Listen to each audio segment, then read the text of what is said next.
Ciao a tutti, benvenuti a Milano. Hey guys, so today I'm going to be talking about stories that happened to me when I was on vacation 2 years ago. So the thing is, 40 students and I from my school with about 5 teachers went to Rome and France and Paris and Versailles, and we had a great time. It was so much fun, but it was my first time going abroad, actually flying on an airplane ever, or even leaving the country in any way. So I was very naive. I didn't really know anything about like gypsies or scammers or anything. So I was very new to the whole situation. So a lot of interesting things happened to me. So I'm going to tell you some ways that I almost was stolen from or scammed in some way. And I'm also going to tell you other ways that people are generally scammed, I guess, in Europe, because I don't really know much about other parts of the world. I just know about France and Italy because I looked it up after I got home just to see like if there are any other ways that I missed. So yeah, stay tuned. Okay, so the first story I want to tell you about happened in Vatican City. So picture this. It was a really hot summer day, probably like, I want to say like 80 to 90 degrees Fahrenheit or like 40 degrees Celsius, I believe. And we were in the Vatican. We had just exited St. Peter's Basilica, which is the really famous church with the Sistine Chapel on top. And once we left, we were super hot. Everyone was sweating. I mean, it was hotter than our hometown, and our hometown gets pretty hot, so we were dying. And all we really wanted was some water. Honestly, we were willing to do anything to get it. So once we left the church, our tour guide brought us over to the fountain area where there were some guys selling water bottles. And I was about to go over and buy a water bottle from one of the guys because they were like, €1, €1, €1. And I was like, oh, it's a good deal. I'm dying of thirst right now. And just as I was about to go over there, the tour guide was like, attention everyone, before I set you free at the end of the tour, please, whatever you do, do not buy a water bottle from those guys at the fountain. And I was like, why not? I'm so thirsty. I just need some kind of like liquid so I don't die of dehydration right now. And then he continued and he said, because those guys take empty plastic water bottles out of the trash can, fill the water bottles up in the fountain with fountain water, and then sell them for €1 to people walking by. And I was like, okay, never mind. In that case, I'm not thirsty anymore.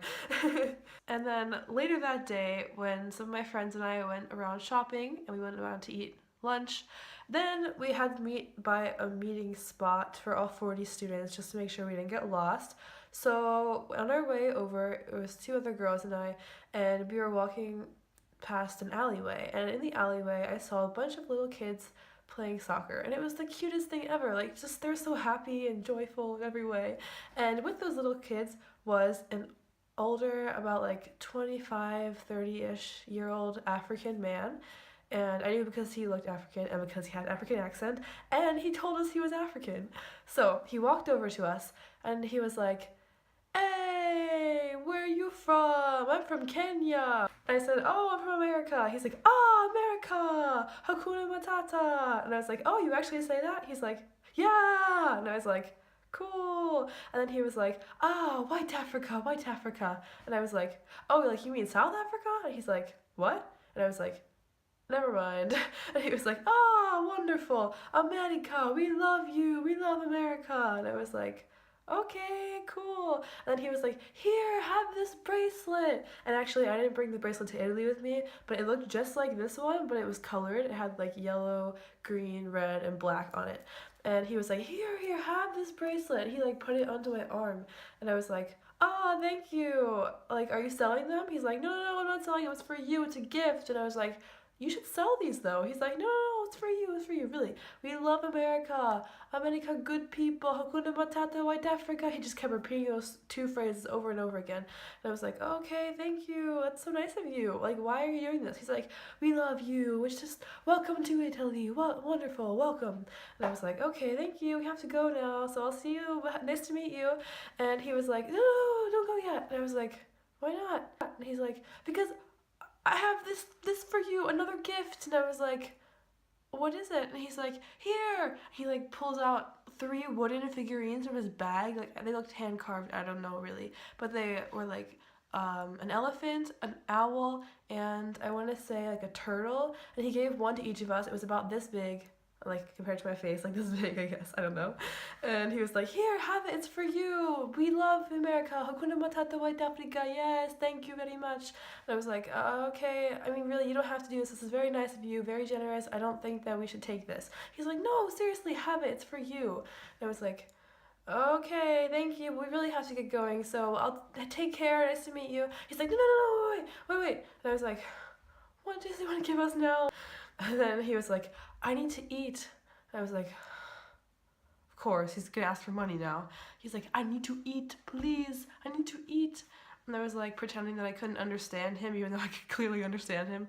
And then like my friends and I just like stared at him. We're like, what? And we're like, no, here, have this back. You don't have to give us these figurines. You can sell the figurines. You can sell the bracelets. You can get money from them. He's like, no, I have to eat, please. I'm starving. I'm really hungry. I just need some money, please. I need to eat lunch.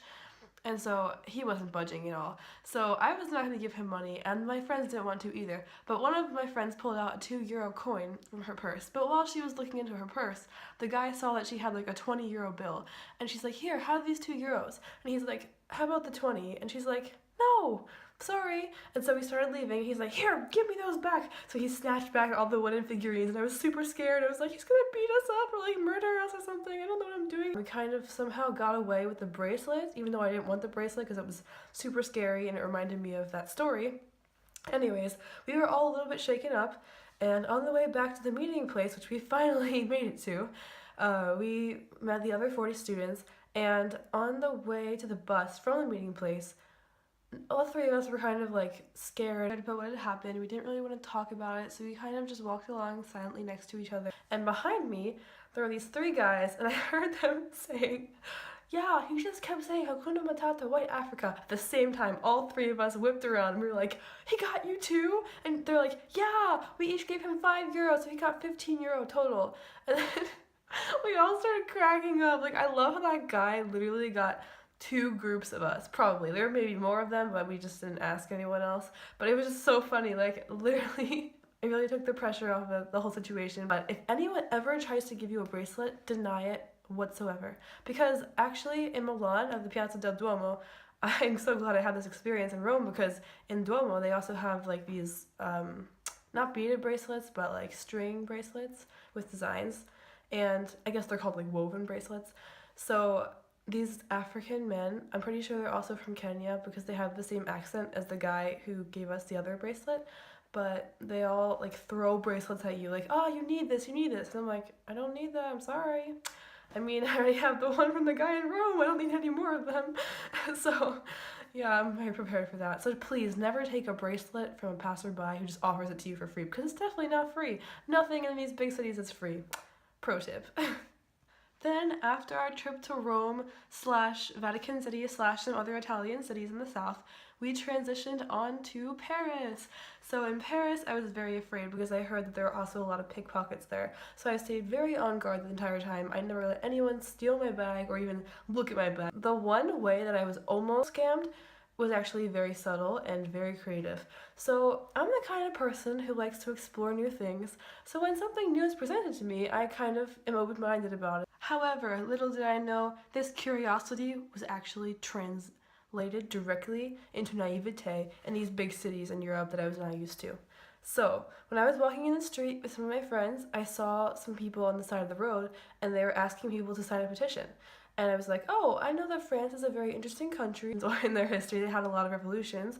So I was like, okay, maybe it's a liberal country and they just want me to like sign a petition for something cool.